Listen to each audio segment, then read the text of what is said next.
If you're a tennis player switching over to pickleball, avoid these 7 mistakes for a faster transition. And you might be wondering, what authority do I have to talk about tennis? Well, I did play middle school tennis, shout out Ruckle Middle School, but I also brought 2 former college tennis players. This is Michael, this is Nico, and Jackson plays some ping pong. And so they're gonna listen, be a part of the video, and if I say anything incorrect, they're gonna correct me. I'm also just gonna turn to them for guidance on certain things because they actually did the thing. So please don't go after me in the comments, go after them. Here's the first mistake, not knowing the rules. And there's 3 specific rules you really need to know when you first switch over to pickleball. 1 is the serve rules, 2 is the 2 bounce rule, and 3 is the kitchen rules. So in tennis, the way you serve is like this. Holy! But in pickleball, you serve like this. The second rule you need to be aware of is what's called the 2 bounce rule. Now in tennis, you can do what's called a serve and volley. You know this. Serves it, gets to the kitchen. It's so hard to control this thing. And you volley the ball. But in pickleball, you can't do that. You have to let the ball bounce back on your own side before you can take the ball out of the air. So I serve it, they return it. I have to let the ball bounce before I can take the ball out of the air. And then the third rule you need to be aware of are the kitchen rules, right? This line right here is called the kitchen line. This is called the kitchen area, AKA the non-volley zone, which basically means I can never hit the ball out of the air when I'm inside of this line in this painted area. If I could, the game would look a lot different because I would just do crazy stuff like that. So a lot of people get this rule wrong. You can go inside the kitchen.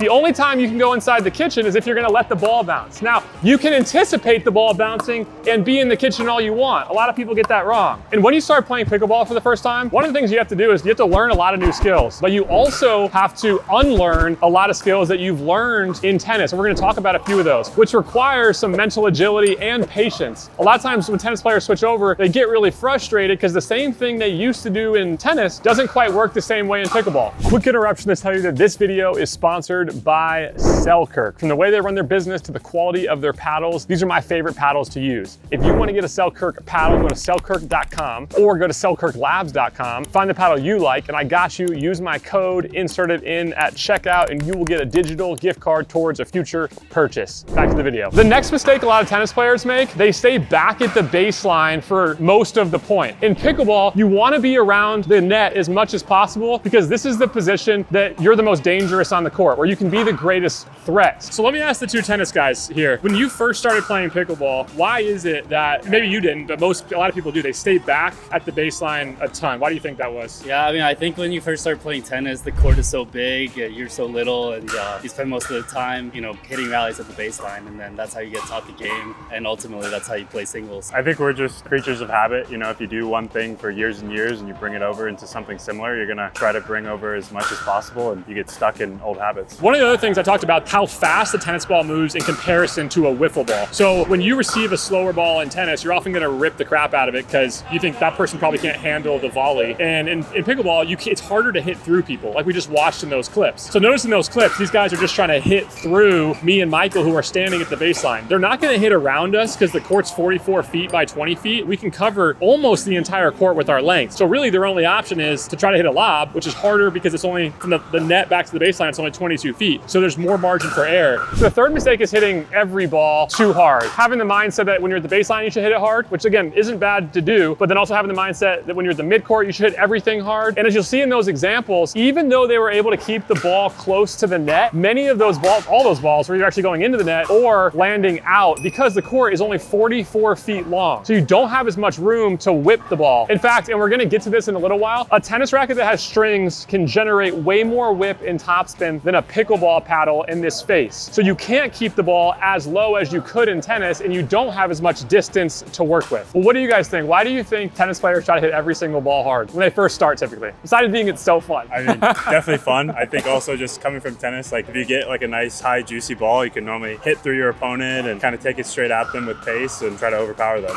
Yeah, I mean, in tennis you have so much time. You're used to your big swings and your Western grips. One of the hardest things for me was to shorten up the swings and have a continental grip, like play old man tennis again. It's not something you're taught. And then why do you think the learning the soft game is typically pretty hard for a tennis player who's probably played for 10, 15 years? I think the soft game's tough to learn because there's really only a couple of softer shots in tennis, and there's not a lot to really compare it to in the game. I mean, you hit some drop shots and some angled slice shots, but beyond that, like everything's normally hit with a good amount of pace. So like I talked about earlier, there is some things you have to unlearn, like hitting every shot as hard as you can. And then there's other things you have to learn, which is different shots that you're gonna hit in pickleball that you wouldn't typically hit in tennis. And there's really 3 shots. There's probably a few more, but we'll just talk about 3 shots you hit in pickleball that you really don't hit in tennis. One's a third shot drop, which is when you hit a ball from the baseline with the intent that it lands in the kitchen in order for the person, the team that hit that shot, to get up to the kitchen to get into that most advantageous position, which is closer to the net. The second shot is what's called a reset. So when you're on your way up to that kitchen line and someone's trying to keep you back. And what they're often gonna do is what's called a reset shot. A reset shot looks like this. Notice how they're not making big movements. They're making subtle movements, trying to land the ball into the kitchen to allow themselves time to get up to the kitchen. Now, the third type of shot you're often gonna hit in pickleball that you almost would never hit in tennis is what's called a dink. So a dink is just a soft shot around the kitchen line.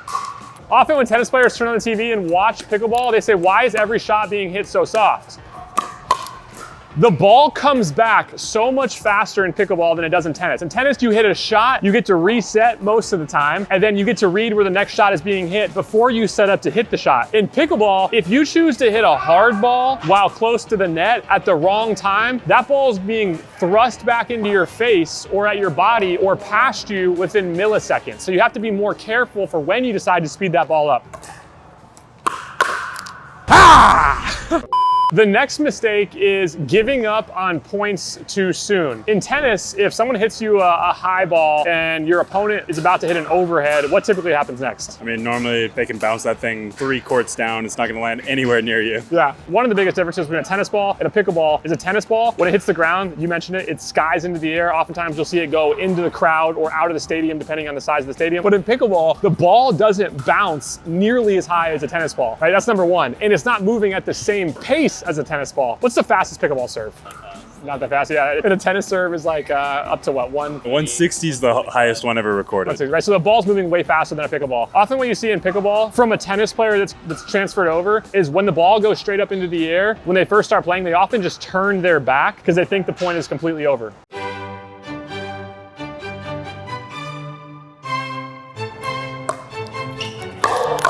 Dude, where you at? Come on! Where you at? Dude, you can't give up on the point like that, bro. Dude, I thought you finished it. I thought you could finish an overhead. Oh my gosh, dude. You've never had an overhead before? Come on, man.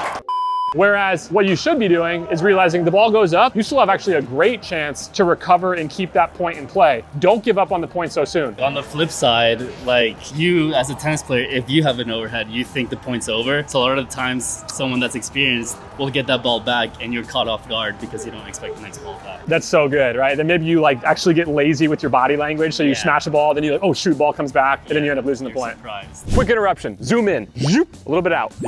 I got a video series, a new video series for you. 18 advanced tips to help you move up a level. Go to the description below, click the link, type in your email, and start getting videos immediately. 1 video a day for 18 days. Let's go. Now back to the video. The next mistake is it's the incorrect swing path. It's the grip, it's the angle of the paddle, it's like the swing path. All of that like affects the way you impart topspin in tennis versus in pickleball. That's the next mistake. All those things and how you generate topspin. What's the main difference between how you generate topspin in tennis versus how you generate topspin at pickleball? Yeah, I mean, in tennis, you take big swings, you have very Western grips, you hit the bottom outside of the ball. Whereas in pickleball, you have to play like an old man John McEnroe tennis again. Pretend you have a wooden racket, short swings, very continental. It's all. Tennis players, you get used to ball sitting on your string bed for a certain amount of time versus like when you're hitting the ball with like a graphite surface in pickleball, that the thing comes off really quickly in comparison. Maybe just demo real quick. How did you used to hit forehands, and now how do you hit forehands? If you were just like to show us the motion. Yeah, I mean, I think,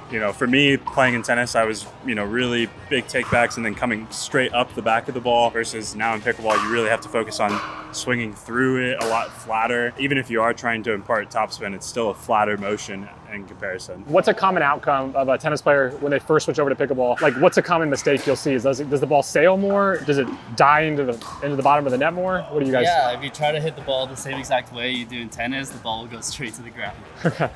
Yeah, same for me. Ping pong? Hasn't said a thing for 20 minutes. He doesn't know what to do. The next mistake is having really big swings and follow-throughs. Most of the time, tennis players have more trouble when they're up at the kitchen line with taking those big swings and follow-throughs. I'm gonna turn to the tennis guys about the habits you had in tennis and then the habits you need in pickleball. And tennis is a lot about like, you know, the actual wind-up. Because you can create pace from here in pickleball. You can't do that in tennis. But like, that's like something that I think tennis players have the misconception of, is that they're like, oh, it's time to speed up a ball. Like, I need to take this big swing instead of being like short and flipping it. You have to take a lot shorter swings. You have to be a lot more efficient with your movements because you have to be ready. You have to be ready to engage. So you can't swing back and then you don't have the time to move back and then be ready for a hands battle.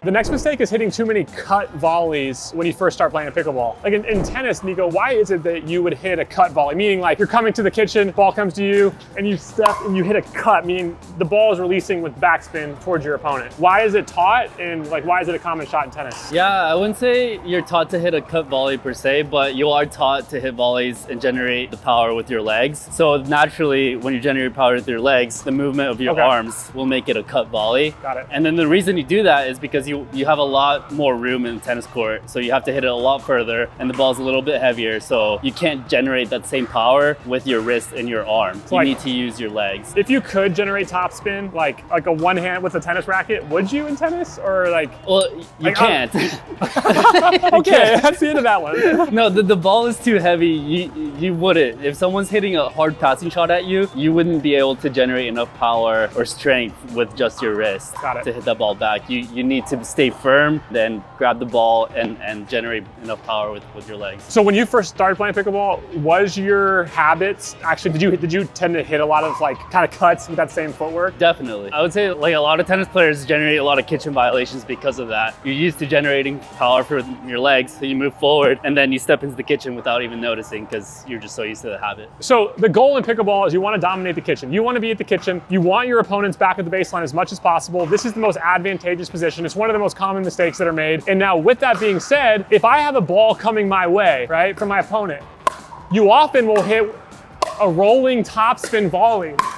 Because what a rolling topspin volley does, one, it keeps pressure on your opponent. And often what happens when you hit a rolling topspin volley is that it actually pops up off your opponent's paddle. So one of the mistakes that a lot of tennis players make is they cut the ball too much, when what you really want to do is apply as much pressure as you can by hitting rolling topspin volleys when you're at the kitchen line. If you want to learn 7 kitchen strategies, and the kitchen again is one of the hardest parts for tennis players to learn as they change over, there's a video right here you can click on to start learning those strategies.